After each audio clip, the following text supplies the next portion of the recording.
So since our school's division superintendent is not here for a very important reason, we now turn on to one of the most emotional and heartfelt parts of today's celebration, which is the recognition of our retirees. Ladies and gentlemen, at this moment, we honor individuals whose years of dedication, service, and love for the Department of Education have shaped not only minds but lives and have left an imprint in the communities they serve. Let us give our heartfelt tribute to our beloved retirees whose commitment to education will forever be remembered and cherished.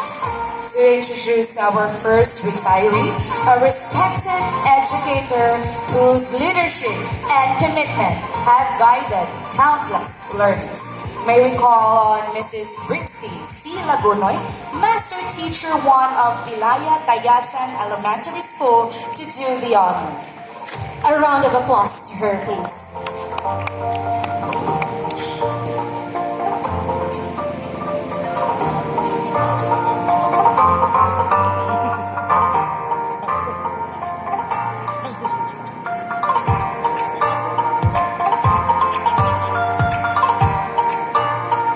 Thank you, Ma'am. Good afternoon, everyone. It is with great respect and heartfelt admiration that we gather today to honor a remarkable individual whose dedication, leadership, and passion have profoundly shaped our school and the lives of countless students. As we celebrate the retirement of our beloved Principal Sir Dante G. Badelis, we take this moment to reflect on an extraordinary career marked by unwavering commitment, inspiring guidance, and genuine care for the growth and success of both teachers and learners. Through years of service, Sir Dante G. Badelis has not only led with integrity, but has also exemplified the true essence of educational leadership, leaving a legacy that will continue to inspire generations to come. Today, we come together to express our deepest gratitude to celebrate a career dedicated to excellence in education. Sir Dante G. Badelis was born on April 29, 1965 and is currently 60 years and 7 months old. He resides in Palaslan, Tayasan, Negros Oriental with his beloved spouse, Mrs. Jubilee S. Badelis. Together, they have raised their daughter, Kimberlyn S. Badelis, nurturing a family rooted in love, support, and strong values. Beyond his professional accomplishments, Sir Dante G. Badelis' personal life reflects the same dedication, care, and commitment.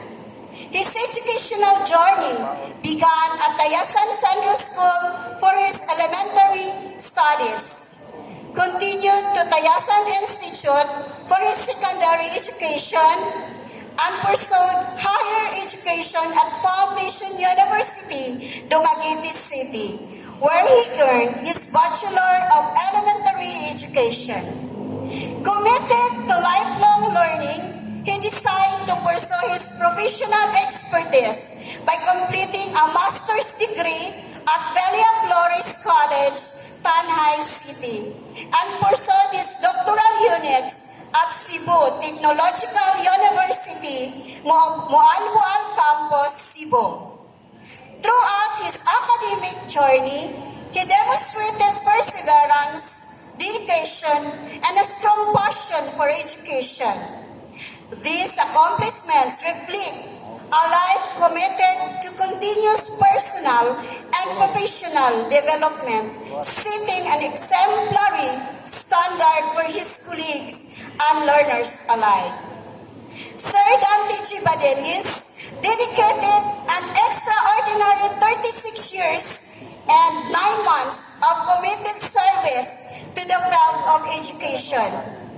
His long years of service reflect not only his personal perseverance, but also his steadfast dedication to improving the quality of education in every school he served. He began his career as Teacher 1 on September 21, 1988. He was promoted to Teacher 2 on October 24, 1994, and later to Head Teacher 2 on December 23, 2002, before assuming the role of Principal 1 on December 19, 2005. Schools under his leadership achieved improvements in teaching quality, student performance, and school management. His mentorship and vision inspired countless teachers to pursue excellence, and his enduring influence has left an indelible mark on every school he served. Throughout his distinguished career, Sir Dante G. Badelis served in various schools with his post reflecting his dedication, adaptability, and leadership. He began at Barras Elementary School in Mabinay, Negros Oriental, serving for 2 years. This was followed by a 6-month tenure at Tanlad Primary School and served 1 year at Dalaopon Primary School. He dedicated 9 years to Langit Elementary School and also served 2 years to Linao Elementary School, where his leadership strengthened both teaching quality and student engagement. He then served for 2.5 years as head teacher 2 at Pinukawan Elementary School, successfully fostering collaboration among staff and mentoring younger teachers. His longest tenures were as Principal 1 at Matuog Elementary School, where he spent 12.5 years. And last station, serving 7 years until he retired at Ilaya Tayasan Elementary School as Principal 1. He retired as Principal 1 Step 7 on July 1, 2025. Leaving behind a legacy of integrity, professionalism, and heartfelt service. Every transfer, every classroom, every learner, and every teacher you encountered became a part of the legacy you built with quiet dignity. His commitment and exemplary service left lasting impacts in every community he served. Sir Dante G. Badelis dedicated an extraordinary 36 years and 9 months of committed service to the field of education. Throughout these decades, he consistently demonstrated unwavering commitment, professionalism, and a passion for nurturing the minds and hearts of his students. His long years of service reflect not only his personal perseverance, but also his steadfast dedication to improving the quality of education in every school he served.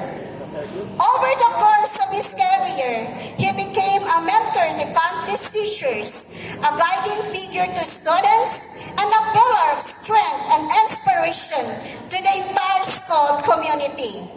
His enduring legacy is evident in the lives he touched, the programs he initiated, and the positive culture he fostered in every institution under his leadership.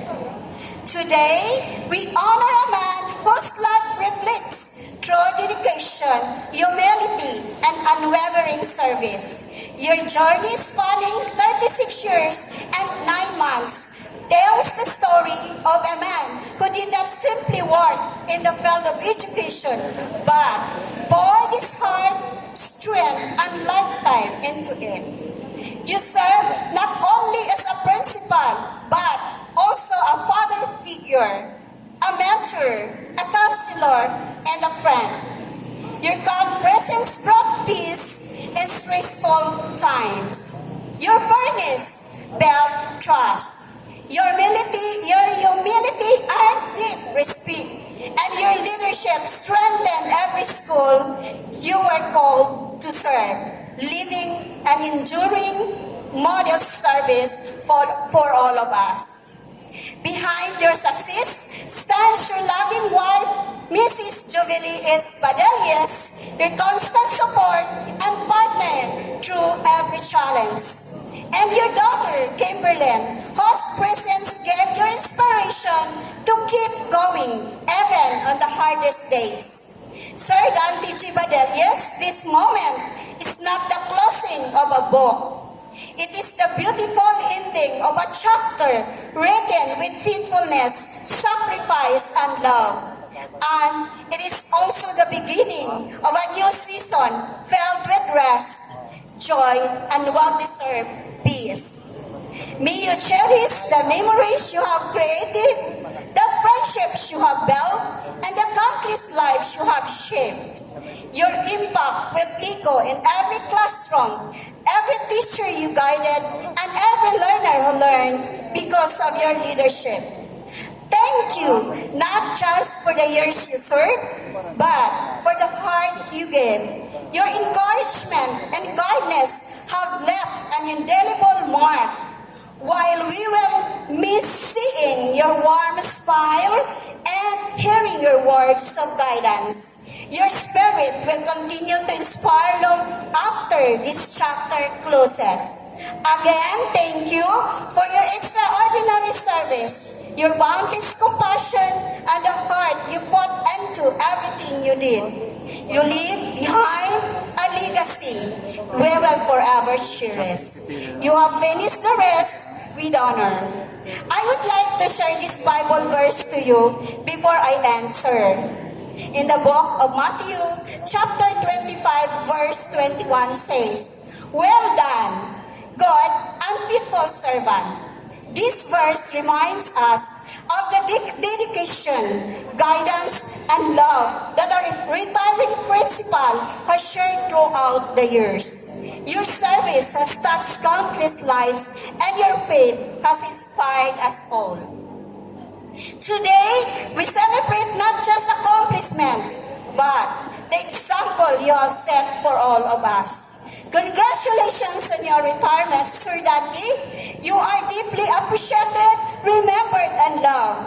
May God continue to bless your journey in this new season of life. With deepest gratitude and warmest wishes from your Ilaya Tayasan Elementary School family. Thank you, and God bless us all. Wow! Makaingon tang what a journey it has been, sir. So to award the certificate of recognition as well as the token for appreciation, requesting again Sir Jonas to be with us here on stage. Allow me to read the citation. Republic of the Philippines, Department of Education, Negros Island Region, Schools Division of Negros Oriental, Tayasan, District 1, Matug Tayasan, Negros Oriental. Present this Certificate of Recognition to Sir Dante Gador Badiles, Principal 1 of Ilaya Tayasan Elementary School, for dedicating 36 years and 9 months of public service to the cause of education for the children and community for the municipality of Tayasan. He started his career as public elementary school on September 21st, 1988, and retired successfully as Principal 1 of Ilaya Tayasan Elementary School, Ilaya Tayasan, Negros Oriental, on July 1, 2025. Awarded during the performance acknowledgement for the great dedication to achieving early educational goals, or Pandayi 2025. Given this 5th day of December 2025 at Municipal Trading Post, Poblacion Tayasan, Negros Oriental. Signed, Sir Paul Jonas D. Sibala, our OIC/PSDS. A round of applause to everyone, please. Thank you so much, Sir Dante, for your dedication and passion in the mission of the Department of Education.